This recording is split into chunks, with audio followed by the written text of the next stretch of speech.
What is up? What is up? Got Kyle. We got Steve. Can you guys hear me? Gotcha. Awesome. Mr. Train, can you hear us? We got Jamil in the house. How's it going, Jamil? Fantastic. How are you? Doing great. Steve, can you hear us?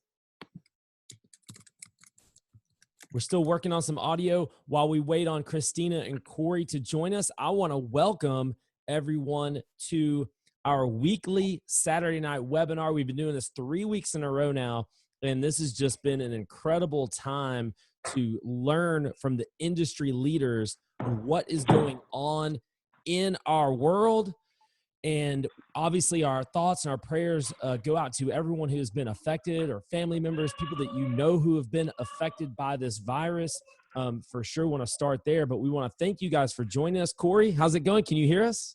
I can. How are you doing, bro? Perfect. Doing good. Steve, can you hear us? Hey, great. Awesome. Very good. And we're going to wait on Christina still, but thank you guys for joining us. And there she is, popped in just like that. Christina, I'm so sorry. I was having a hard time signing in. Sorry. I'm a girl. I can't help it. The best came in last. Well, I'm honored, first and foremost, to be hosting this panel, this incredible panel. And my job this evening is to really just get out of the way, just throw some softballs up there and let the experts do what they do and talk about what is going on. And if you don't know who I am, my name is Brian Trippe. I started real estate investing live about 3.5 years ago, and we do live events, except not anymore, not right now. So we're doing some live webinars and want to try to bring you guys as much incredible content, relevant content as we can. We call this the current state of real estate because things are changing. It seems like every single day. So I want to bring in our panel, and I'm going to introduce you guys one at a time. Just a couple of, there's really no rules, but a couple of ground rules. If you guys have something to say, I want you to say it. Try not to talk over each other. Give me like a little hand raise. I've got something to say so I can make sure that we, we're not talking over each other. That's the biggest issue we've had so far. But really and truly, we want to hear from you guys. So I'm going to start really at the top of my screen. Kyle, you're at the top of my screen, and I want to introduce you to people. And I also want to give you kind of 60 seconds kind of opening statement to get going. Kyle is a businessman, entrepreneur, real estate investor from California. In addition to owning over 150 single-family homes, Kyle also has an ownership stake in many multi-million-dollar businesses. And we're excited to learn not just about real estate, what's going on in the business world from your take. So Kyle, and you can learn more about Kyle, by the way, at goalmotivated.com. I'm going to put that in the chat section, goalmotivated.com. Kyle, give us a brief introduction to who you are in 60 seconds or less. Give us your perspective of what you see going on right now. Yeah, definitely. Thank you so much for having me, Brian. You're just an absolute power connector. This panel is amazing, and I'm just a Joe Schmo investor. I'm a business investor first and real estate investor second. We have a single-family portfolio in South Carolina and in Ohio, and invested in 9 different companies. And so what's happening right now is crazy, but we're getting ready to really gear up and start buying some stuff. We are cash flow buyers. We're not appreciation buyers. And so we're just really getting ready for what's happening. We're increasing our marketing, scaling back on some infrastructure stuff, but really getting ready to hit the market hard, buying some stuff up. Awesome. Thank you. And Steve, you're next. Steve Trang hosts the Real Estate Disruptors podcast, probably just kind of took the nation by storm not that long ago. It's an incredible podcast, and I'm excited to listen to it on a pretty weekly basis. Steve has made it his goal to create 100 or help 100 people become millionaires. I think that's unbelievable. Create 100 millionaires. Absolutely. That's absolutely fantastic. Steve, give us, where you are in Arizona, give us kind of like your perspective, 60-second version of what's going on right now. I think just really simply, well, first I'm in Phoenix, Arizona with Jamil, competitor and friend, one of my best friends. And right now what we're seeing is, I got a broker, I own a brokerage and I do wholesale, right? And I coach in wholesale. So what we're seeing right now is we went from what was a very, very strong seller's market to pretty much overnight a balanced market on the traditional side. And that amount of uncertainty, that swing in 3 weeks, 3.5 weeks, because it was not that long ago. It was less than 4 weeks ago that the NBA shut down, and it feels like it was months ago, right? So just to put it in perspective, so things changed pretty much overnight. And with that change on the traditional side, there is massive uncertainty in 3 to 6 months. So all the flippers, all the private money lenders are a lot more conservative. So we have to change the game on the wholesaling side. On the flipper side, even though Joe Schmo homeowner doesn't need to make a difference right now. And that's the biggest challenge today. Yeah, thank you, Steve. Appreciate that. And you mentioned Jamil Damji, also from Phoenix, Arizona, co-founder, co-owner of Keegley, the largest volume wholesaler in the country. Go check him out. I'm going to put his contact information over in the chat section, at @JDamji on Instagram. Follow him. His Instagram is incredible. Definitely make sure you're following him. Jamil, give us your 60-second take on what is happening right now, especially from the wholesaler angle. Sure. Thank you so much, Brian. Hi, Steve. Hi, guys. I'm honored to be here. So what we're seeing is obviously a reduction in sales. So once this kind of took hold, that first week, I'd say where, it got real for most Americans, we had a massive spike in sales. It was odd. And then the next week when the Dow was tumbling, we halted to maybe a sale a day. But the funny thing is we've been hearing from people that are fix and flippers, at least us, that their flips are selling. They're going under contract. In fact, what was happening before is cash buyers were buying so much inventory and the iBuyers were taking up so much inventory that the average homeowner was getting beat out over and over and over and over again, and they weren't able to enter the market. And so now what's happening is they actually have an opportunity to buy, and they're taking advantage of it. All of the people that I've been surveying and talking to are saying their flips are all under contract, and some have fallen out of contract and then come back under contract in this time. So agents are really the heroes because they're out there virtually showing, really, really hustling it hard and doing their jobs on the retail side. I commend every one of them. And people are taking advantage of the opportunity to buy. So from our point of view, like Kyle, we've been gearing up. We've been increasing our marketing. We're out there making acquisitions. And the beauty of it right now is sellers are worried. They don't know. And you can take advantage of the Corona clause and the opportunity, right? And so we can buy deeper. Our buyers are buying deeper. And then, as you guys know, Keegley also does a different type of buyer market. So capital protection has been another thing that, doctors, lawyers, and other high net worth individuals are looking at. So we've been seeing it stay steady. That's awesome. Thank you, Jamil. Corey Boatwright is an investor from Oklahoma. He's completed over 1,000 real estate transactions, owns over 430 apartment units, and has sold over $100 million in real estate. Learn more about Corey at realestateinvestingprofits.com. I put the link over in the chat. Corey, give us your 60-second version. What's going on right now? Thanks, Brian. Appreciate you having me on here. It's pretty interesting right now. We run a local model, a little over 100 wholesale deals a year in the greater OKC area. Makes up about a 1.4, 1.5 MSA. And we've really been pivoting now more to a virtual model.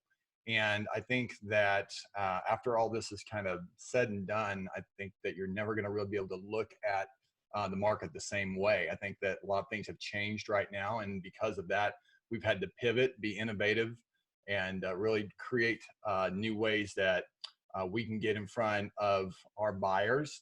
And we've done that by doing couple of things. We use Matterports right now. We've done picture credit programs right now. So we're looking at new innovative ways to be able to get in front of our buyers and be able to also, on the acquisition side, buy deeper, obviously adjusting our ARBs, adjusting that with an intelligence behind it, bringing into the narrative with the homeowner now of the situation with COVID-19 and not putting our heads in the sand, being aware, making our customers aware of what's going on, and also just figuring out how can we serve each other and also still get what we need to accomplish done. And so that's one of the ways that we've been kind of pivoting and changing things right now.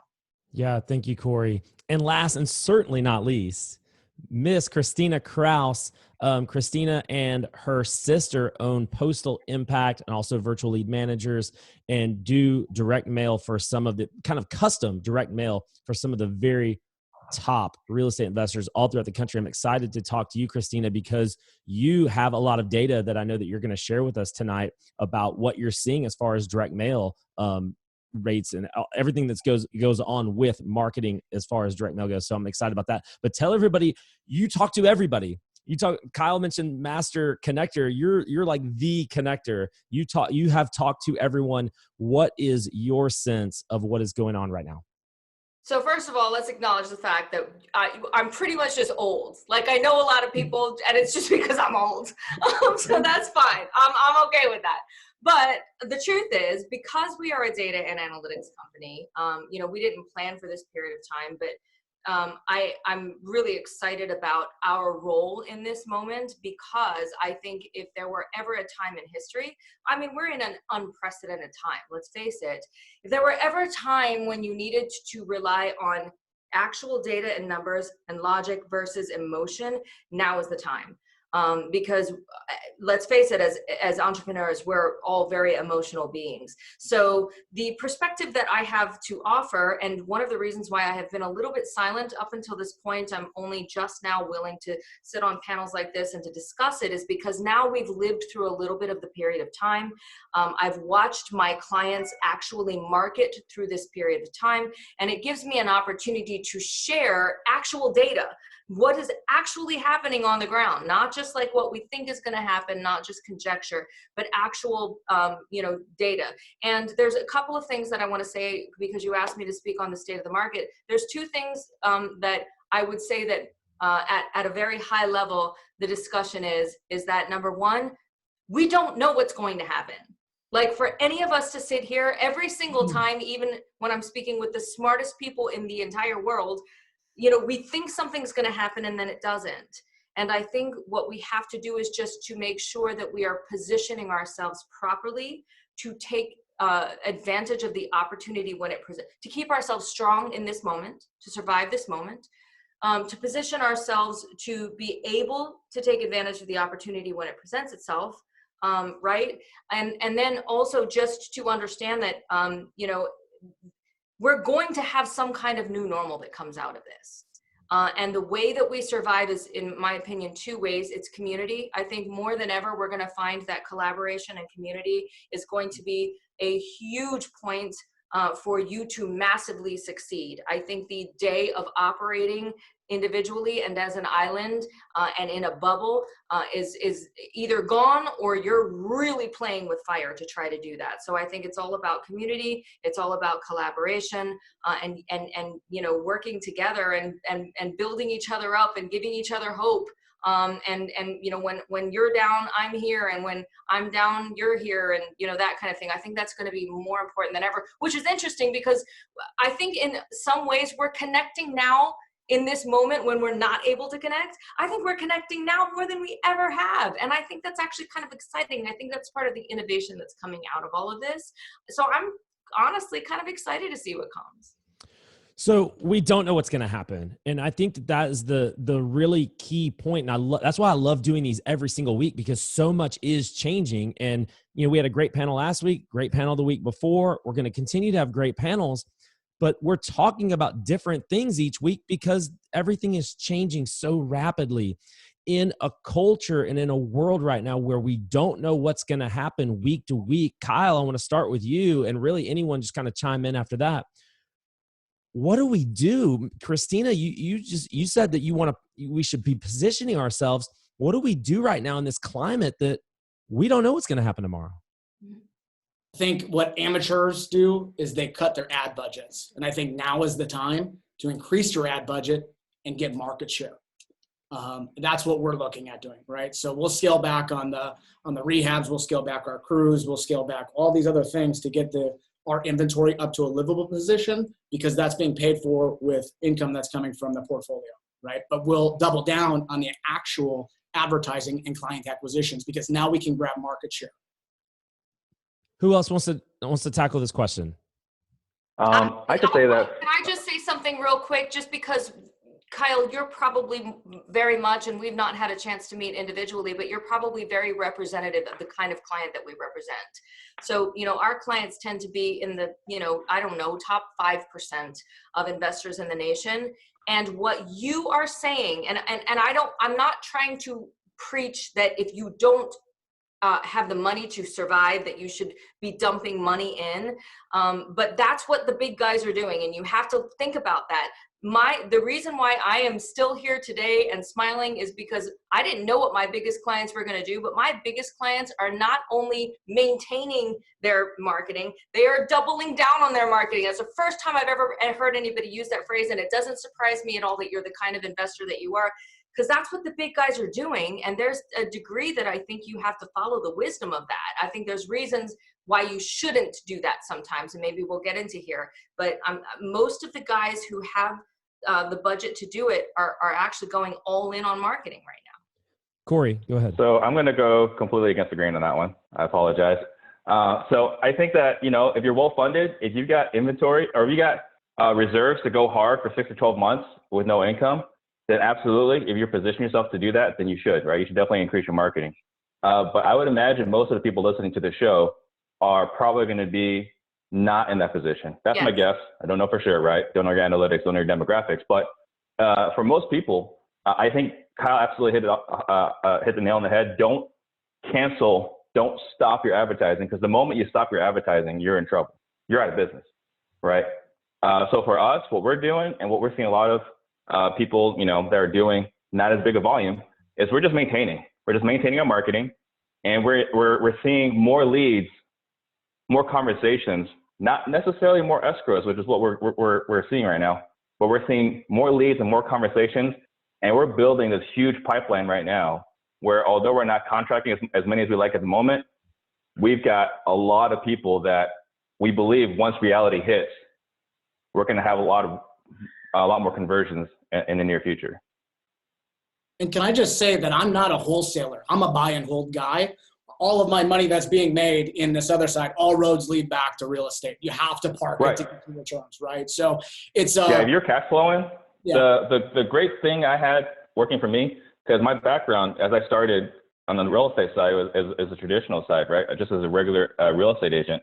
And what I saw in 2007 through 2012 was I watched all the guys that were wealthy, that had property, that had cash flow, and they gobbled things up in that market.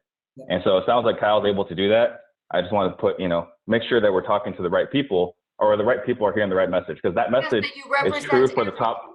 Yeah. Yeah. The wholesalers need to live to fight another day. Like you're saying, ride this thing out, sit tight, kind of evaluate your metrics like Christina's talking about. What's giving me the best ROI? Where should I look at getting more market share? Live to fight another day. But I'm just saying, for my core strategy, my money comes from other businesses, which ends up into real estate. Jamil, you are one of the hosts of the Wholesale Hotline. You guys are taking live calls from pretty new people on a regular basis, once a week, it seems like. What are you hearing, especially for the brand new person out there, or the person that's kind of just getting going, which is, as to Steve's point, is going to be more of the people who are watching this, by the way. So I would love to kind of hear from you. I hear people just really diving in and learning. There's a lot of people taking advantage of the time.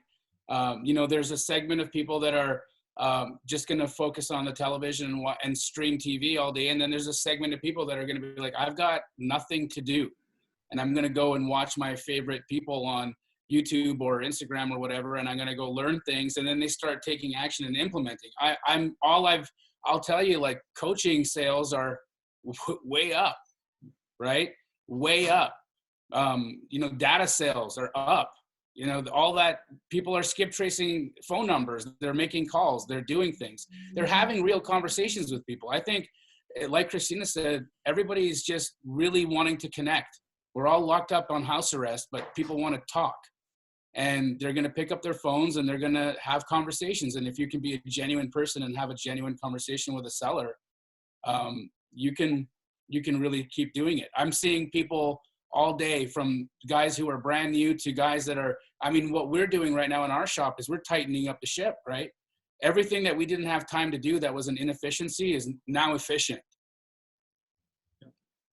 Corey, I'd love to get your perspective and maybe put a bow on this discussion, this particular topic on marketing. Where do you see marketing dollars going today? What are you hearing? What are you doing? Well, we are really getting a ton of leads on TV right now.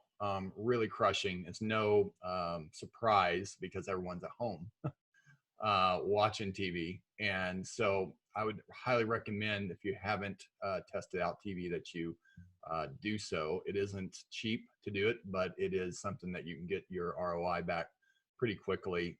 So that's one thing. I think right now, to put a bow on it, is, I love marketing. And so I love just being innovative and looking and understanding kind of about marketing, just like Christina and many of you. I think that you have to really bring into the conversation that we're all in this together. And I think that what we're dealing with right now is a humanity issue, and it's not just a business issue. And I think right now that there's more of a context of that.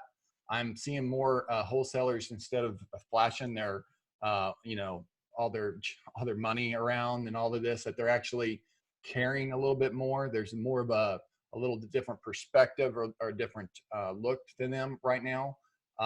There's some wholesalers that are coming together and working together because of what you said, with some of them that are a little stronger than others financially. Many people that are listening to this right now, they probably don't have enough money that's setting aside to just, if they're not doing it full time, to quit their job.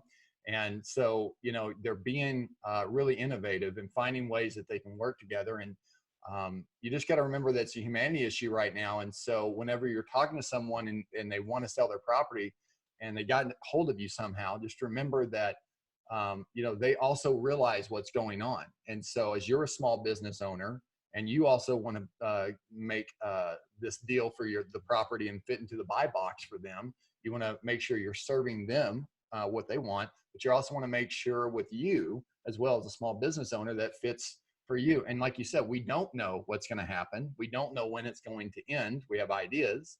But because of that, maybe you do need to have some disclaimers in your contract, like a 60 or a 90-day, or maybe some edits that are force majeure, or some other things that you put in there that really takes care of and speaks to the fact that we're dealing with this situation right now. And make sure that you're not going to get into a situation that you're in hot water, that you have to sell a property super fast, because the market is still crashing. It's a falling knife right now. You try to catch it, I think you're going to get cut. And I think you just got to be wise. And I'd also just say too, to maybe watch a little bit on your acquisition side. I know you get aggressive and you want to get out there and just go in like, blood in the streets. I get it. I'm a capitalist too, but I think it's also to be wise and to really look and see where the new norm's going to be. What's your ARV going to be? If all of a sudden you're buying at 70 cents on the dollar minus repairs, or 80 cents on the dollar minus repairs, I do think it's smart right now to build in a buffer and making sure that you're not going to put yourself in a situation where you can't get rid of that property. So those are a few things Yeah. Thank you, Corey. Jamil, Keegley, my understanding, Keegley, when most people are heavily marketing for sellers, Keegley is marketing heavily for buyers. What is your sense of what's going on from the average buyer right now? Are they gone? Have they cut in half? What should we be doing as a wholesaler? Should we be going after those buyers, building our cash buyers list? Is that the most important thing right now? I've always thought it's the most important thing. That's why I'm in that side of the business, right? So for me, if you focus on distribution, look, the facts is that people are going to have inventory on the way up and they're going to have inventory on the way down. There's always inventory. Things are always turning, right? And so for what we do, we always have a job, because there's always somebody who needs to sell a house and wants to be able to connect to the right folks to do that, right? So we're seeing a huge spike in people in like requests of, hey, can you help me with this deal? And we're getting to be a little bit more choosy right now, because the buyers that are still there, and I'd say about a third of them disappeared, right? So, and that's reflecting in our sales. We're about two-thirds normal volume. So yeah, we're being impacted. We're just, we're basically coasting through. but we haven't let anybody go. Everyone's really finding innovative ways to tighten the ship. It's really interesting to see how nimble people can become, especially like loyal staff, people that are like true to the cause, how everybody can get so damn creative in times like this. It's amazing. It's really just shocking. And I'm really enjoying championing that in our office, in our virtual office, and watching people just blow my mind. Christina, I heard you kind of say that you think the numbers, from what you're hearing, is it's more than that. There's more buyers pulling out. Is that kind of what you're hearing? Do you think it's going to get even worse while we're kind of in these uncertain times about just buyers? For sure. And we're seeing more than 1/3 of buyers falling away.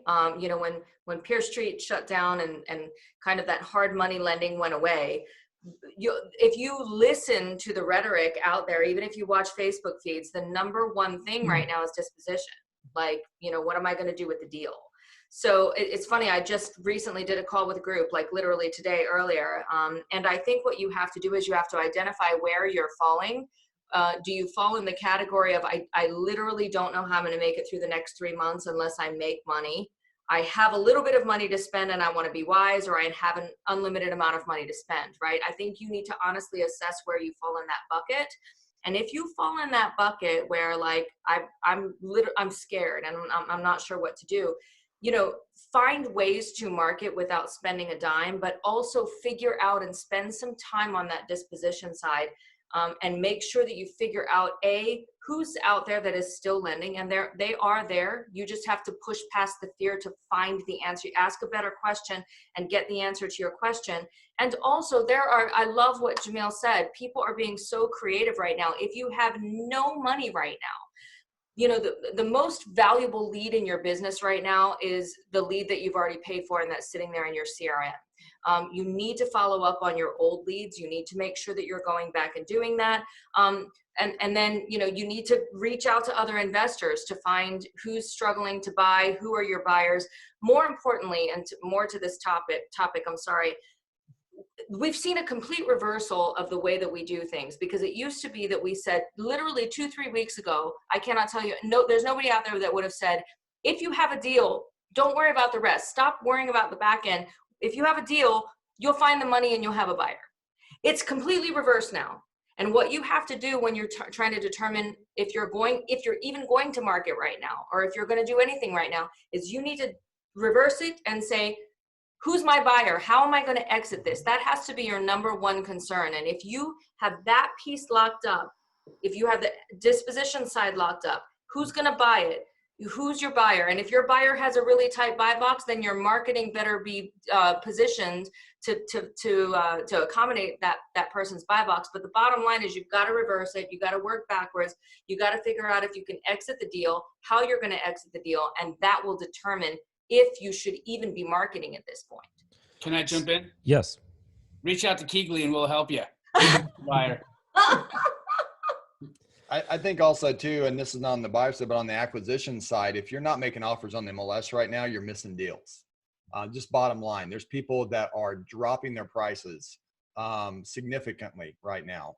We're noticing, and you can pick up some great deals right now on your MLS. So just if you haven't been used to that, I'd say right now is the time to look at properties that have been on there for either 180 days plus and start making offers and make them a little bit embarrassing.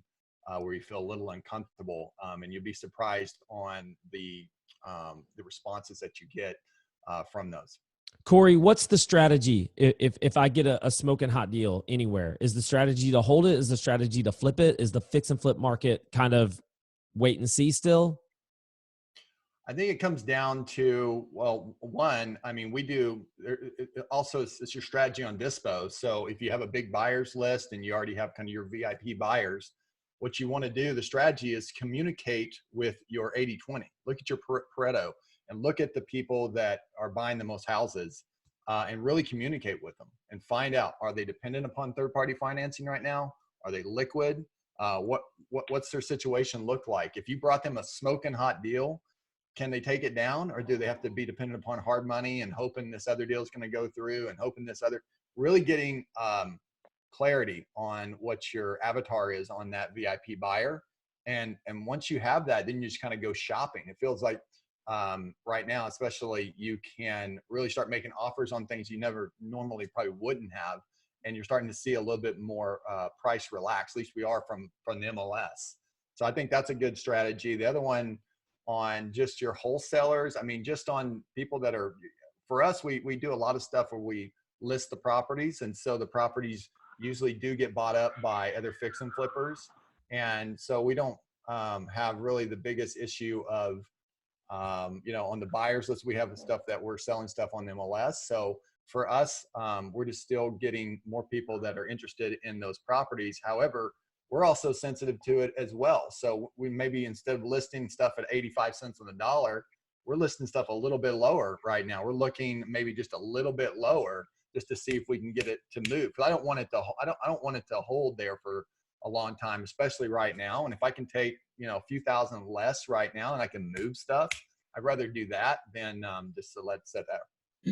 Steve, I'm going to get you in here in a second. Guys, for everybody who's watching right now, I forgot to mention this. We're about 30 minutes in. We're going to go for about another 30 minutes. And then at that time, at the top of the hour, we are going to take a Q&A. If you have a question for one of our panelists, make sure you don't put it in the chat. If you put it in the chat, I may not see it. Put it in the actual Q&A box. If you have a question for someone, if it's for someone specific, write their name, who the question is for. If it's for everybody, just put in there everybody. So I want to say that. Steve, I know in the past you were on the retail side very heavily, almost exclusively, and I don't know how much involved you are with that today, but what are you seeing on the fix and flip side of things right now, especially in a hot market, which was one of the hottest markets, Phoenix? Well, I think a lot of the flippers are putting their houses up. I mean, they're selling, right? They're not selling. They're not pricing it the same. They weren't going for the top of market like they were. So they're adjusting it just a little bit. But you know, one of my buddies, he's at 30 in construction right now, right? Anywhere from when he bought it to prior to active in the MLS, he's got 30 going on. And is he nervous? Absolutely. But you know, he had a few big ones that were supposed to close in the last 2 weeks, and 90% of them closed. So he's got this big sigh of relief. But he still has 30 more, right? So, but as the fix and flip side, you know, they're just more cautious. And what I wanted to kind of talk about is, I was actually on the phone with Jamil last night, and I think Keegley has done a really good job of positioning themselves, because right now the kind of buyers you're going to find, the iBuyers are gone. They'll probably come back at some point, but today they're gone, right? So if you were looking to wholesale to those guys, that option's out the window. Some of your regular fix and flippers, they're not opposed to buying so much as they don't have the funds to buy it at this point. So I think that, you know, what Keegley's been doing, they've positioned themselves really, really well for this kind of change. So if Keegley's in your market, great. If not, find someone that's like a Keegley. What we're doing, honestly, is we're actually going after private money, because a lot of the hard money guys are gone. Well, there's ways of finding private money, and they just saw the stock market take this giant tumble. Now it recovered a little bit, but they just watched this market tumble. So, you know, a month and a half ago, if you're asking someone like, hey, I'll pay you 5% of your money, they would have laughed. They would have laughed at you, hung up on you, and probably blocked your number. Now if you ask them, like, hey, I want to borrow at 5%, that's a very real consideration, because 5% is a lot better today for the last 4 years than it's been in the stock market. So that's something to put in perspective. Other things to go after. I think right now, one of the things we're doing, we've been going after or building out our disposition side for the last 4 months.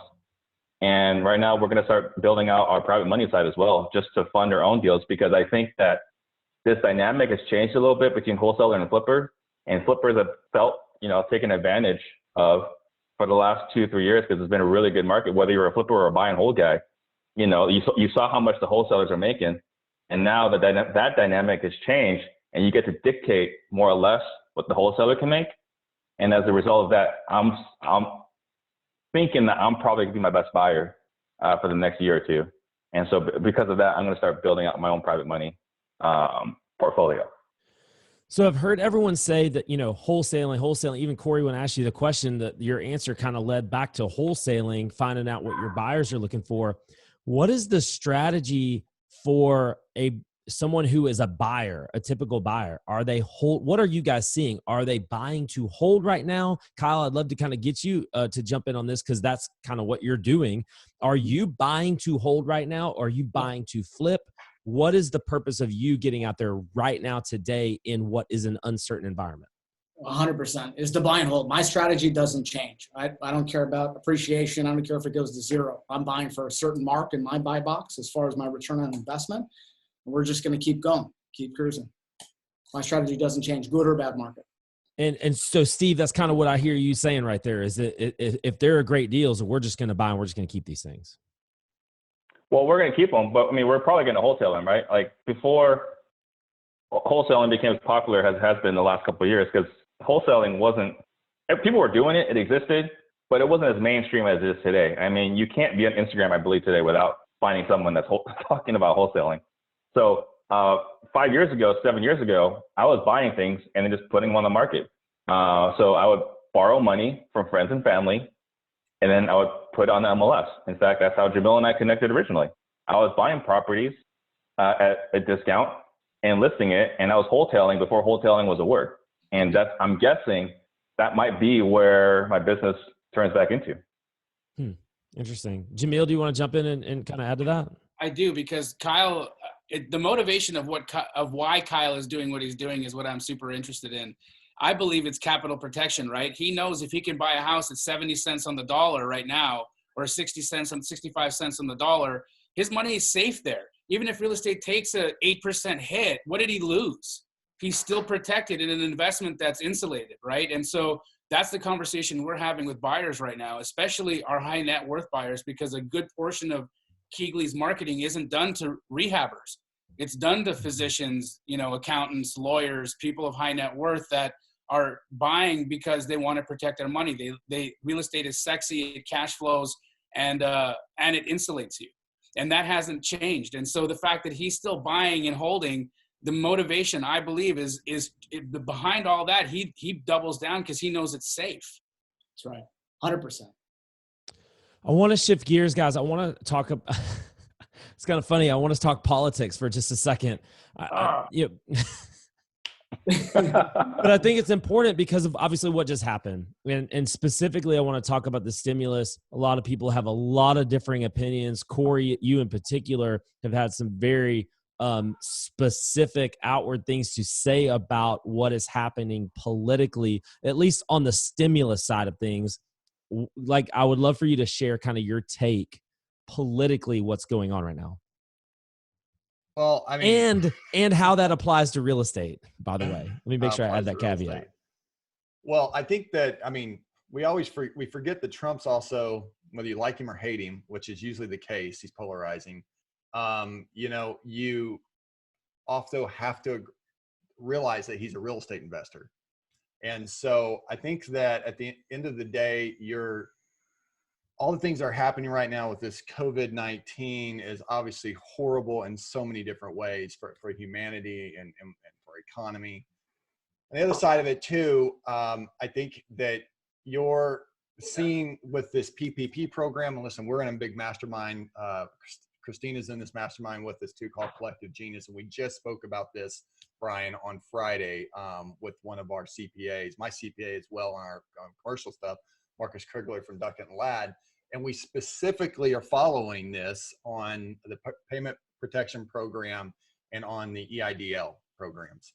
And I think that there is one, it's really, really easy to just jump in when anybody's giving you free money. And I'm certainly one person that's not going to turn down necessarily free money, you give it to me. However, I do think you do need to make sure that you are really walking through what that looks like to you as a real estate investor and what your specific intention is on getting this free money. Everybody says that this money is just going to be free and it's going to be forgiven automatically. It's not the case. You have to put the money back into your payroll. Well, for most of people listening, I would say, and some of us, is that you have a lot of 1099s, but you may not have a lot of W-2s. And so you have to be thinking through this, and you may think this 1099 is also going to apply. And I'm not an expert at all, but this thing's fluid and is changing. But to my understanding now, it's not, because these 1099 on independent contractors, they can also go get this program. So what's this tell you?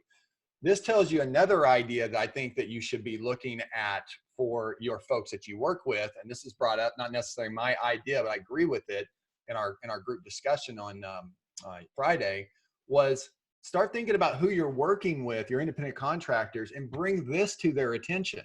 Most of them are probably not even aware about it. They probably don't even know anything about it. So if you can go show them a way that they can make 10 grand, and even if they get denied, it does get forgiven on the EIDL.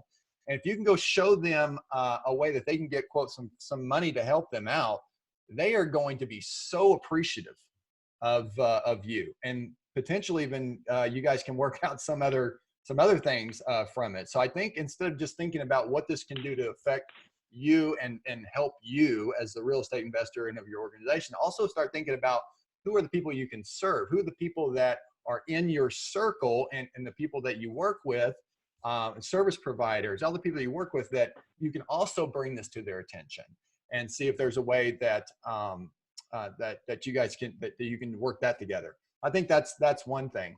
The other thing is, wow, what an opportunity this can be too, especially if you do have W-2, if you have insurance and you're paying these things. This can be a significant amount of money that you could get back and given for over 8 weeks, and give you a pretty significant amount of money that can be forgiven using, I think, 75% of it to payroll. Then the other 25% on leases and utilities and some other things. Again, I'm not the expert, but we've been having some deep discussions on this, and this is on the payment protection program. On the EIDL, oh my gosh, talk about private money. I mean, 3.4% or 4% money, 30-year amortization. Come on, right? I mean, you get a $500,000, $1 million loan. I think it goes up to either 10 million. One of them through 10 million. 10 mil. 10 mil. So, I mean, talk about a way that you can get a credit line for essentially, right, by the government with no personal guarantee, supposedly. Again, I'm not the expert.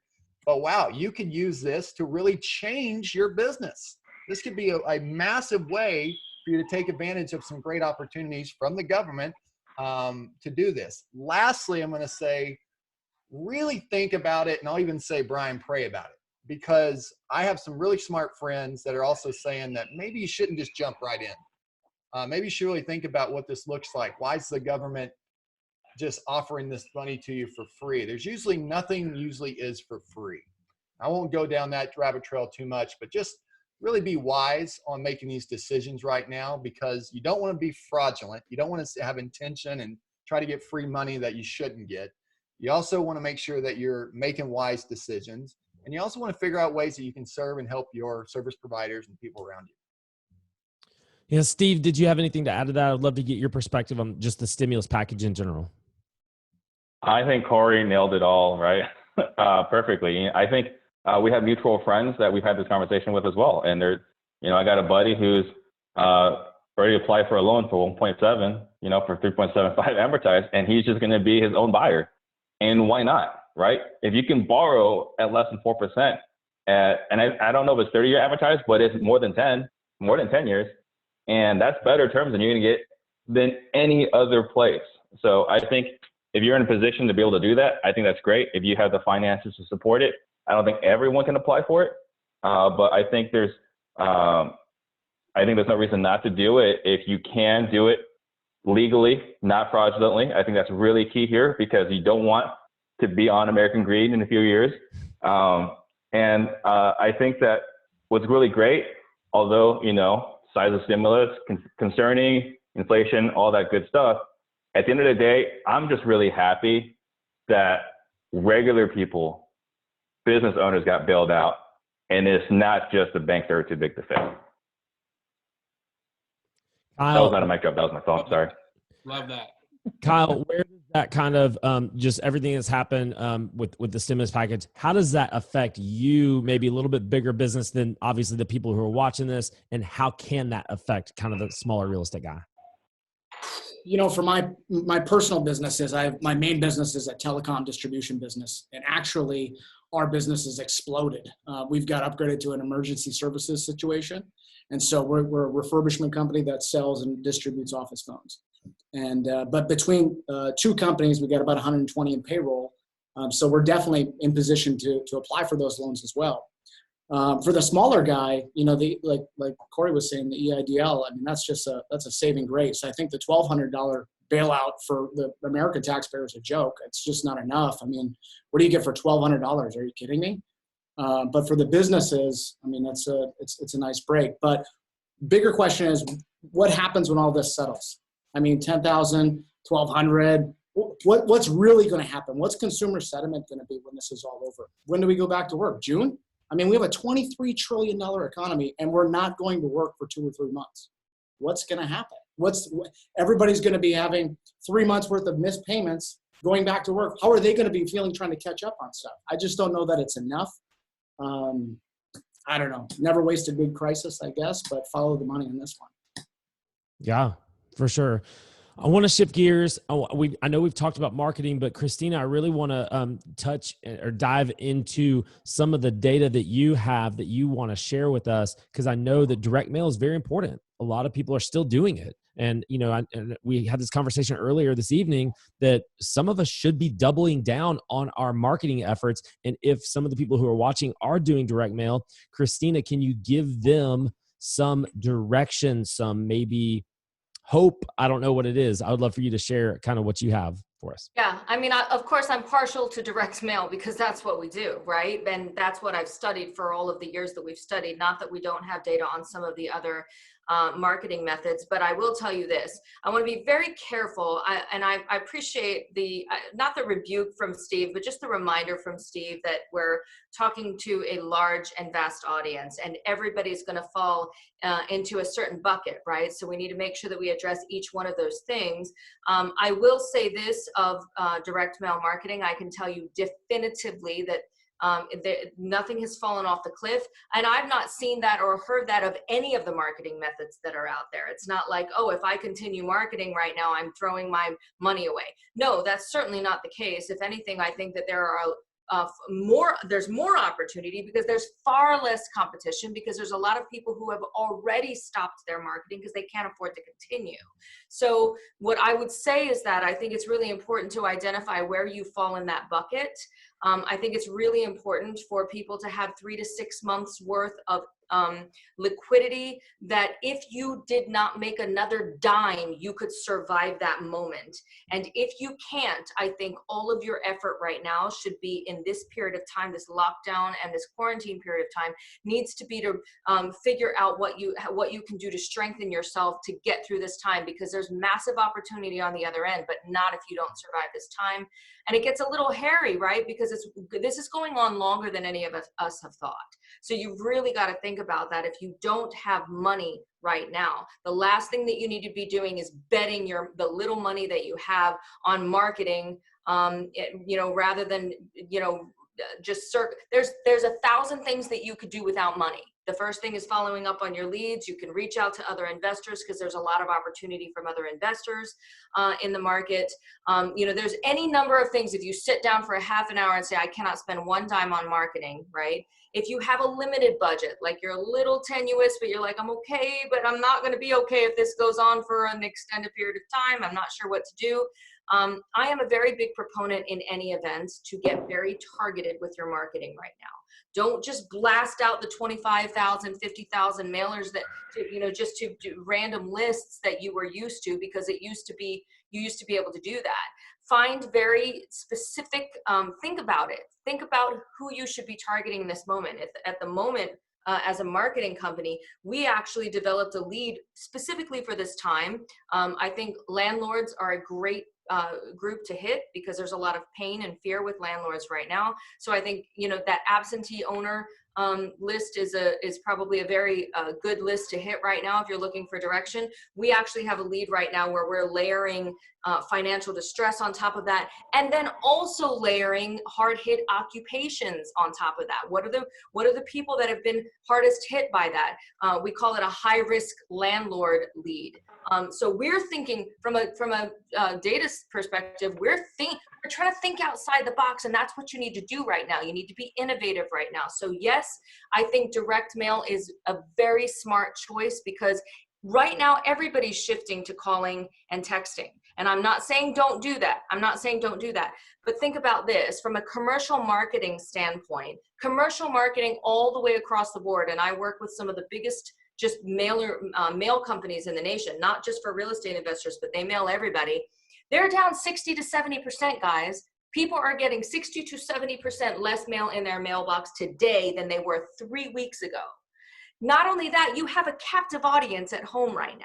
You have a captive audience, and there's enough news and media coverage out there that has pushed people to not be afraid of mail. So we don't have this fear of mail, like I don't want to check my mailbox. You know, even the most cautious of people are putting their mail aside for 2 or 3 days to make sure there's nothing on it, and then they're opening it. I think it's a welcome time. I just think you have to be very strategic about how you're spending your money, whether you have a lot of money or you don't. Pick your highest value lists. Think about the people that you can target. If you have no money, think about the people that you know that know people who are in occupations that might be hard hit, and your services might be warranted. And even my clients that have unlimited budgets, when I say they're doubling down, here's what's interesting. Let me be very specific. They're entering new markets. When I'm saying they're doubling down, they're not necessarily doubling their budget in a territory they were already in, where we already had them really targeted. What they're doing is saying, let's go to new markets. And the strategy behind that, by the way, guys, is with direct mail. As everybody knows, it takes a few months for it to gain momentum. So what these guys are doing is saying, let's start the mail campaign now, because we see the biggest opportunity 3 months from now, when the quarantine and the lockdown lifts and now everybody's moving around again, right? Let's get that momentum building period out of the way. We'll take advantage of deals as they come, but we'll be properly positioned when all of this lifts to take advantage of the opportunity on the other side. So I think it just is really important for you to brutally assess where you fall in that, and then do whatever you have to do. Find your buyers, get everything lined up. Just do it calmly, but do it methodically and strategically and purposefully. And I think you're going to find yourself, as long as you can get through this, whatever this unknown period of time is, I think you're going to find yourself in a really good position at the end. Well, thank you, Christina. I appreciate that. I think that's a lot of valuable information for a lot of newer people who I know are on this call. So, Steve, I appreciate you pointing that out from the very beginning. Guys, what we're going to do now, we've got about 8 minutes or so. I want to kind of give everyone a final word before we get to Q&A. We've got some questions already in the queue. And for everyone who's watching, if you have a question, make sure you click the Q&A button at the bottom of your screen and type in a question. If you want it to be directed at one person in particular, make sure you put that person's name in the question as well. I want to give everybody a chance to give like a kind of a final word, whether it's, hey, this is what you should be doing right now, or hey, this is what I'm doing right now, or hey, this is what I think the future holds. Whatever you want that final word to be. Kyle, I'm going to start with you. Just because you're at the top of my screen. Kyle, what's your kind of final word here in about 90 seconds or so? I'm thinking that things are going to change how we buy, not necessarily motivated sellers, but I'm preemptively talking to banks, right? So the non-performing stuff we're getting, if we can get a package of 20 or 30 at a time rather than seller marketing, I think it's going to start to shift at some point. So we're preemptively starting to go after those banks. That's awesome. Steve, kind of give us, maybe a 90-second wrap up of kind of your take. Where are we? Where do you think we're going? What are you doing specifically? What should other people be doing? However you want to use the time. Well, I said, I put a statement out a couple of weeks ago, which I think rubbed some people the wrong way. But I said, basically, my firm belief is that 50 to 75% of wholesalers are out of business and they just don't know it yet. And I think the big thing is, if you were if you were grinding it out, which I respect, I was a grinder, I've been a grinder. If you're just grinding it out, not paying yourself, not funding the business because every dollar is going back into your business, and you're running your business on bank account, bank balance accounting, you're in a lot of trouble right now. You're in a lot of hurt. And I actually feel pretty bad for the guys that have been in the business for about a year to 2 years, because they've had some momentum, they've gained some traction, now they got money and they got massive overhead, 10, 20, 30,000 a month. And to watch this happen, they might be getting crushed, because things have changed very quickly. Well, first we went from texting kind of like falling off. It's not dead, but it's kind of falling off. Cold calling's been a little bit less effective. And then bam, we had this coronavirus come through. Like, those guys are hurting quite a bit. So I actually feel bad for the guys that have been in the business for a year or 2 years. I would rather be brand new today than have a year of experience, to be honest with you, just given the way things are going today. So I think right now, on top of getting polished on sales, getting understanding marketing, I think Christina's been a great resource. I think a lot of things she said here is really smart, but you have to get back to accounting as well, which is boring, horribly boring. I want to bang my head when I'm looking at the P&Ls, but you have to have the P&Ls. You have to have the balance sheets. You have to have not just looking back 30 days. You need to be able to project 30 days in the future. And that's something that I've been doing intentionally for the last year. I've been running lean on purpose. I've been running a high profitability business on purpose because we all knew a recession was going to come. We just never thought it was going to come this soon. Or this quickly, like how it happened. Just quickly. Yeah. Jamil, give us 90 seconds. Squat up for sure, right? Like, just figure out who your posse is and get to work. If you are of limited budget and you want to start making some phone calls, I have the golden list for you. Go to Zillow.com for rent in your city. Look for the ad that is not a real estate agent or a property manager. It's going to be Dan or Bill or Susie. Call them and offer to take their headache property off their hand. First of all, have a human conversation with them, connect, empathize with whatever, they're going through, and then offer to take their headache. Look, evictions are on pause, right? So if people had headache properties, those headaches are even bigger. They're migraines now, right? So what was a headache property before, where you were having to go through and evict somebody, that is the opportunity. And so typically these landlords, they're not going to want to sell the house that they've listed on Zillow, but they have other inventories. So pivot that conversation into asking about headaches. They're always going to say no to that one, but they're going to say yes to the other. So do that. Just get out there, start doing deals, buy deeper. I give out a ton of free content. So if you follow me on Instagram, I'm always giving away the game. And connect with me. If you want a shot list to send the sellers so that they can take virtual pictures for you, send me a DM. I'll send you the shot list. It makes it real easy when you guide the seller on how to take pictures for you to be able to do this virtually. You guys can all make it happen. Follow Jamil on Instagram. It's one of the best Instagrams that you should be following, especially if you're wholesaling, trying to find discounted property. Jamil, thank you for that. Corey, give us 90 seconds, your final thoughts. So I think it's just easy to look at it from a business standpoint, look at it from a humanity standpoint. Everybody is hurting. And so don't forget about that. And yeah, there's going to be great opportunities on this. I definitely think that you should be looking at ways that you strategically can take advantage of those opportunities for sure. My mentor told me something I'll never forget. And Christina and I were having a conversation about this prior. I'll never forget it. Whenever 2008, I went through the 9/11 crash. I'm 43 years old. I've been through the 9/11. I've been through the 2007, 2008 crash. And during that time, everyone was losing everything. Everyone got kicked in the teeth. However, my mentor said, whenever you have a headache, it sucks for you, but fantastic for Tylenol. Be Tylenol. Be Tylenol to the market.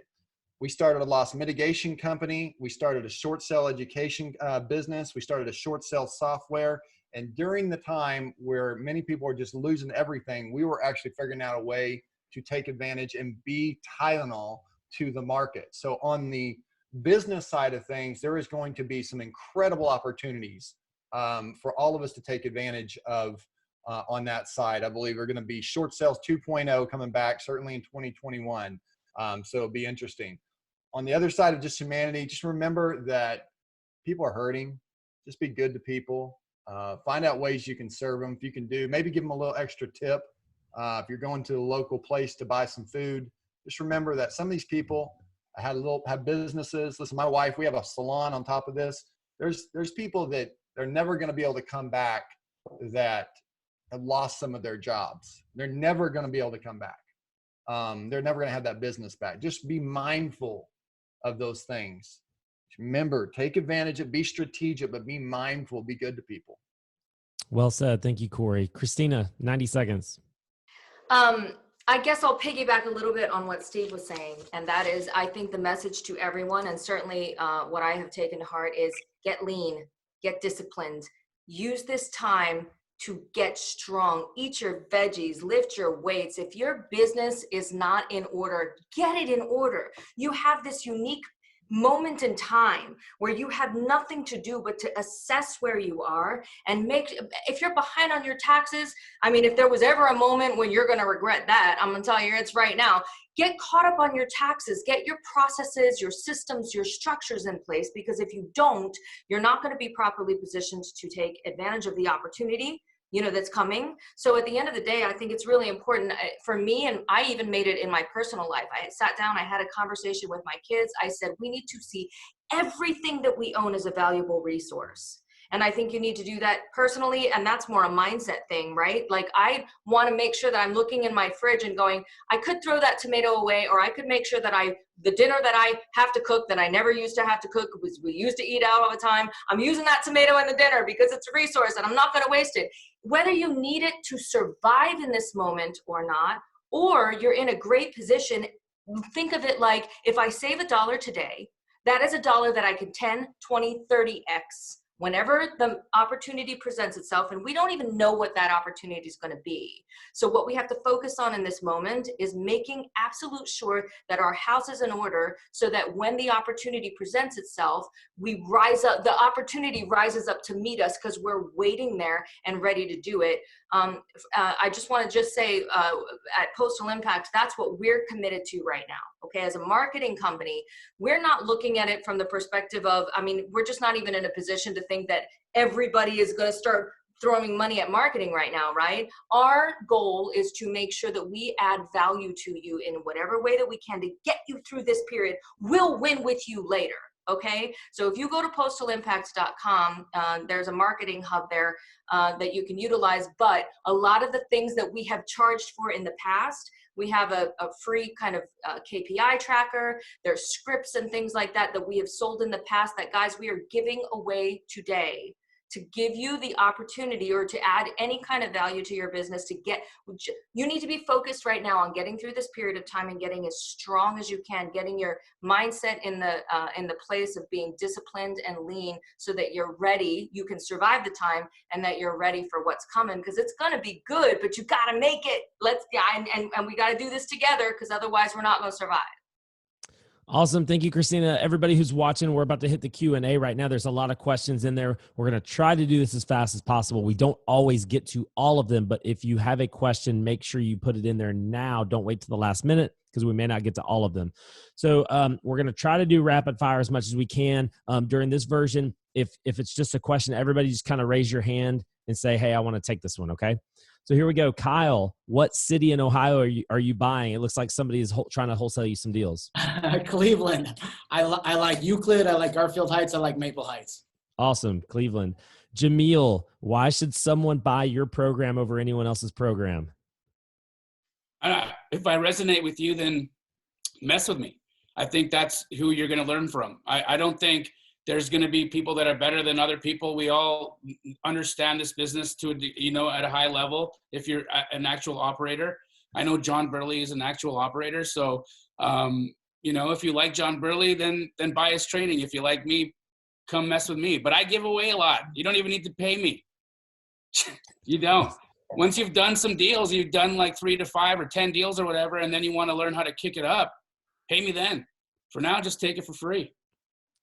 The next question is really from Trey. It's not even really a question. It's just iBuyers are out. Are iBuyers out across the board short term? Is anyone still left? Does anyone have any knowledge on that? I'm hearing that they're still around, but not a whole lot. I think they're out. Go ahead, Steve. I've heard that there's still some in the game still, but I would not rely on them. I mean, if they're still in the game, it's probably just a matter of time before they stop too. And I think it could be temporary, it could be permanent, who knows? But right now they're all on hold. I think they're all under observe and report. This is from Reggie. This is for Steve. What are some pitches that can be used for newcomers to go after private money? Like, what do people say? So if you've got a track record, going and finding the professionals, like Jamil said, is great. If you're newer, then you just go to friends and family. And if you don't have any rich friends and family, then you go to ask your friends and family if they know anybody with money. And I think you'll be surprised that there are some people that have money you just wouldn't know. You know, one of the best books is The Millionaire Next Door. There are plenty of people with money that you would have no idea. So just saying, this is what I'm doing. This is my vision. This is my plan. This is how I plan to accomplish this. That your money is going to be secured by the collateral. You know, we can do the market analysis. I can show you. We can walk through this deal together. I think that's what you need to do at first. Once you have a track record, you can start calling people, cold calling people, you know, doctors, dentists, whatever. But initially, it's going to have to be friends and family if you don't have any track record yet. Otherwise, you know, someone that doesn't know you isn't going to invest in you. Credibility is super, super important when raising money. Raise your hand if this is you. Does anyone have any experience running Facebook ads right now within the past 2 to 3 weeks? Is anyone doing that right now? No one on our panel is. Okay. Does anyone have I have anything? someone running it for me. Okay. But not for the stress, you know. It's just people that are on my that have been watching my show and so on. But I can just tell you the feedback I'm hearing from people that are still in it is it's a lot cheaper today than it was a few months ago. The comments I've heard is that it feels like 2008 pricing. So yeah. I'm not in Facebook. No, I was just going to say I have a lot of clients who are doing it. The interesting thing about this time that we're living in is that 3 weeks ago, I can tell you definitively, it's not that Facebook doesn't work, but that is more of a follow-up lead. So it never tended to be an immediate kind of fire lead, not that you didn't get a deal, but Facebook, it was always kind of understood that, yeah, you're going to get leads from it, but they're long-term leads. And you have to, if you didn't have a follow-up system in place and you weren't willing to follow up consistently for an extended period of time, it didn't work. Again, we're living in a whole new world. So all we can do is test and study the data and see. But that's been what it has been for my clients in the past. And most of them have some kind of Facebook campaign running. Jamil, you're getting crushed here. When are you going to let us know where to find those high revenue buyers and not just the flippers and landlords? Okay, guys, I'm going to give you a nugget. I don't even know what this means. So they're trying to, I've read this, I'm reading the questions and they're pretty much all the same one. People want to know, how do I find the high net worth people? So here's how you do it. Facebook has an amazing feature where it'll show you what things you have in common with people. So what you do is you create a Facebook profile and you look at publications that high net worth people in other industries read. Doctors, lawyers, accountants, right? So doctors, they're the only people that read the Journal of Applied Psychology. Okay, they're the only people that read the American Medical Association Journal and like Rolex, Ferrari, and Lamborghini. All right, so when you have a match where they like those publications and they also like high net worth items and they line up, Facebook will tell you that you have those things in common. You then send them an outreach message, let them know that you are in the business of finding wholesale real estate at 70 cents on the dollar. And if they're interested in protecting their capital, you would love to show them some property. Believe me, that's it. It works. We do that at a mass scale. That's how we build our buyers list. There's the nugget, guys. Go out there and find your people. Can I just add to that? You need to be as transparent as possible when go out there with the intention to serve the investor. Even if you have to make no money in the beginning, just like Corey's talking about, you need to solve a problem in the market, serve that person, build a relationship, dig this well now, because in 6 months, they're going to remember that. You're going to need them. And give them good deals. Like, be real, right? If you're telling them that you're going to help them find a deal at 70 cents on the dollar, produce that. 100%. I think Truth Finder, to add to what you're, Jamil, for buys, if most of us, whenever we get an LLC, it's hard to find the registered agent on some of those. So one couple of resources you may want to check out is Open Corporates. It's really, really good. Also, Corporation Wiki is another one. And then the last one is Truth Finder. Truth Finder is interesting because it's like $25. It's like as many as want. It's really cool. Takes a little while, but it actually shows you who is connected with social media profiles. So you could take a registered agent that you find and you could put them in Truth Finder and find them on Facebook, on Instagram, on these other Twitter. And you can then reach out to them, the registered agent for the LLC. Now, why is that important? The reason it's important is because if you're in like Oklahoma, where you can go and look and see who bought a property, who sold the property, and you can go and see that that was a company. You can also then look up that person if they're buying properties, that type of property you're selling. And you can also do this by pulling up a list from the MLS as well. You can see the cash buyers and getting buyers in MLS. If you get these LLCs and you see who's paying you, who's paying a lot of money, then you can go find the registered agent, contact a registered agent through a truth finder or another tool, and then go and reach out to them and make them your buyer.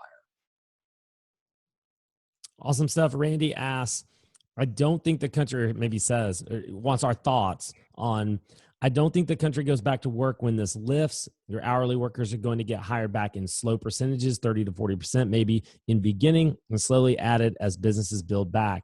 And it's going to come back more slowly than people are thinking. What are our thoughts on, I guess, just the workforce getting back to work?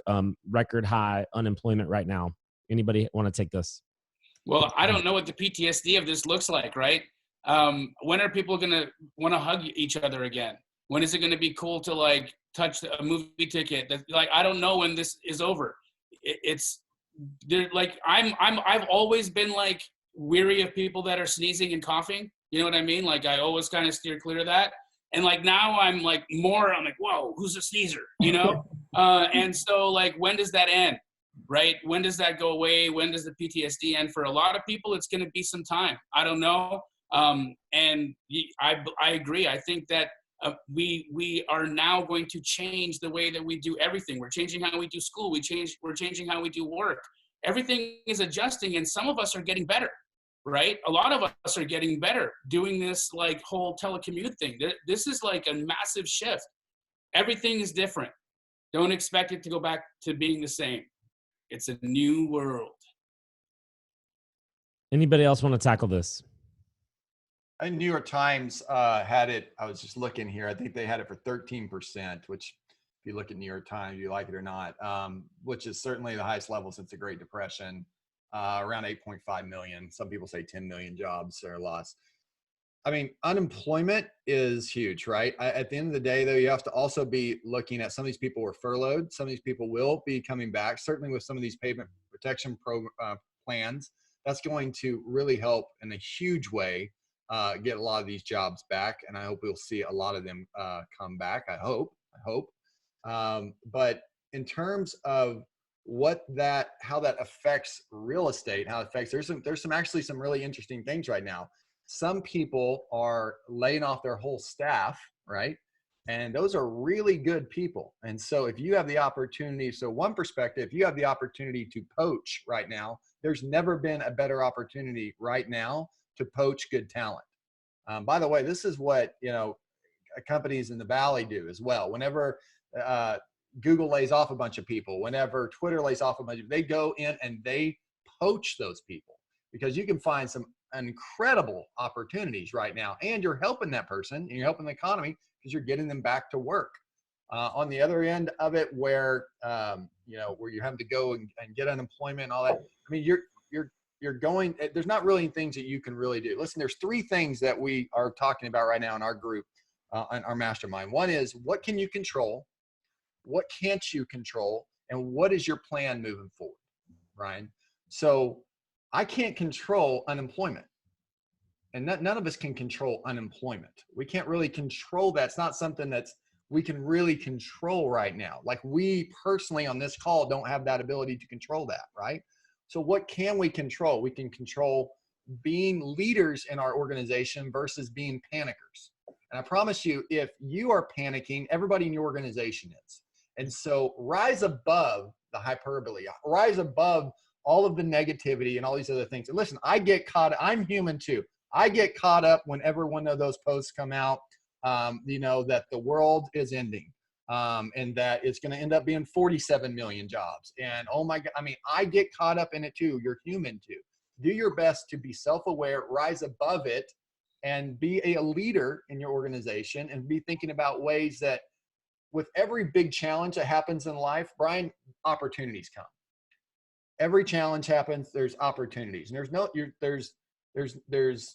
that's just as simple as it comes down to. So be Tylenol in your market, Really think about where your mind is. That's another one too. Make sure your mind is on how can you be a leader and not a panicker, and really just think about ways that you can. What's a plan moving forward with you and your organization and your team strategically are going to attack and going to move forward even in the midst of the storm. Listen, great sailors aren't made on calm waters. I think it is going to change the face of everything. I mean, this forced adaptation of virtually working, I think there's going to be, I mean, you could look at it a couple of ways, right? But I think we're going to learn a lot about how efficient we can be as human beings and how creative and innovative that we can be. And I choose to focus on that. The other side of the story is true. There's going to be devastation, and there's going to be that. There's two truths, right? I want this one. I want to focus on this one. So I think there's going to be so much. I think the office space, retail, commercial space is going to be massively disrupted, because I think people are going to figure out by forced adaptation that, oh, I can't do this virtually, like, because there was millions of people in the United States that didn't believe that you could actually efficiently manage people from afar, and we're going to find out that you actually probably can.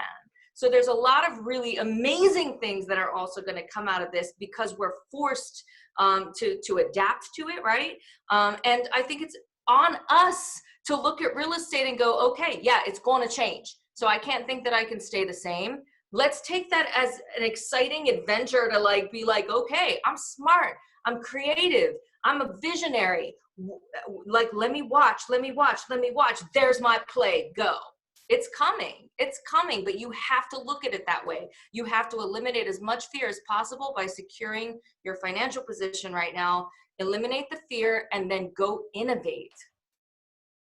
I want to add one more thing on top of what Corey kind of mentioned, is that you've got to be the leader. And being the leader in your office, when you walk into your office, you can become the leader, right? Like, you have to change your mindset, whatever, to be the leader of the office.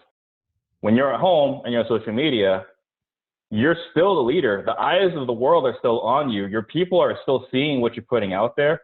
And there are a lot of people that I respect that are putting out some really interesting stuff that, whether I agree with it or not, I would never put that out on social media, because this is the kind of stuff that would you want to follow the kind of person that's putting that kind of content out there, the material that you're seeing out there, right? And we all run in similar circles, everyone on this panel, and we're seeing some of the stuff that's posted. And the question you got to ask yourself is, you want to be the kind of person that you want to be the kind of person that you want to follow, right? Like, that's kind of should be one of your mantras as far as the leadership principle. And the stuff you're putting out there, would you want to follow the person that's putting that kind of stuff out there? Because there's some stuff out there, it's not mainstream, and you might be turning off some people, whether potential investor partners, potential collaborators, and so on. Just be careful what you're putting out there when you're in the comfort of your home, because I think there's could be some lasting impact on people's businesses as well, based on how they've reacted to today's environment. Christina, this is a kind of a loaded question. It could be a very deep and long answer, I should say. Are you telling me to stop talking? Say, can you be more concise with what 30 seconds here. Because it's so broad, how does someone get started using direct mail as far as picking a target? Who is the best target for newcomers? How should it, let's just stop it right there. Okay, for everybody right now, if you're going to utilize direct mail, I'll go back to what I said, and I can be brief. You want to really hone down on who you think, what's the highest value list, right? And I think that's it just in general. Time is our biggest commodity right now. We have to use it wisely. So I think gone are the days, unless you have a massive amount of money, of just, guerrilla marketing. I think you need to, if you have never marketed before, sit and think about it. That's how we came up with the high risk landlord list, is we sat and thought about it and said, okay, who is likely to need our help right now from a home buying standpoint? So think about it, sit and think about it. If you've never done any marketing, what are the different things that could potentially motivate someone to sell their home in this moment of time, and figure out how to go after that list. It's likely that somebody else has already thought of that. I think financial distress is going to be a big factor. If you have any experience whatsoever, go back to your highest value lists, Start with the leads that are already in your system and your follow-up list, because those people are uniquely motivated in a way that they might not have been 2 or 3 weeks ago. And then move to whatever lists, and hopefully you were tracking that, but move to whatever lists are your highest value lists and focus on those lists when you're doing your targeted marketing right now. And by the way, once you mail those lists, figure out what are the common characteristics of the people who are saying yes. Study those people, stalk their homes, stalk where they came from. Pretty soon you're going to figure out, if you will take the time and the discipline to study your data, you'll figure out what are the common characteristics of people, and that will allow you to continue to target, specifically get better about targeting who's motivated. Jamil, I got a couple questions for you. I know you kind of already answered this, but what does your marketing look like to high net worth individuals? It's mainly social media outreach. So we've built tools. We do that at a really high level, but that's the main way that we build our lists. It's expensive, but it's highly valuable data mining. Jamil, also this one's for you. Now that a lot of buyers are uncertain, what would be the best method or place to find new buyers that are willing to buy in times like these? Same thing or something different? Yeah, and again, the key is capital protection, right? Get into the mind of Kyle. Why is he doing what he's doing? It's capital. The name of the game right now is preserving capital. People are scared to put. They took a beating of like 30% in the stock market in 3 days, right? Most of these doctors had their money in the indexes. And so they took that hit. If you can tell them something like, hey, look, man, that sucked, but here's something now, you can make that 30% back when you buy. Like you have an opportunity to level people's losses. No joke, right? So get creative with the way you're approaching and that's a really real thing to say to somebody, right? It's not like you're making that up. It's a real thing to say. It's intelligent, and they can get with that, and they will resonate with that, and they will trust you. I'd like for everybody to answer this, but I'd like to do it in the form of one phrase or one sentence, because this can be a huge rabbit trail. For a complete beginner, where would you suggest starting, I guess, in real estate? Steve, one phrase or sentence. Go watch all the Real Estate Disruptors podcasts on YouTube. Perfect. Christina. Yeah, educate, and then connect with other investors in the space as much as you can. You're going to find a lot of opportunity there, but you're also going to learn.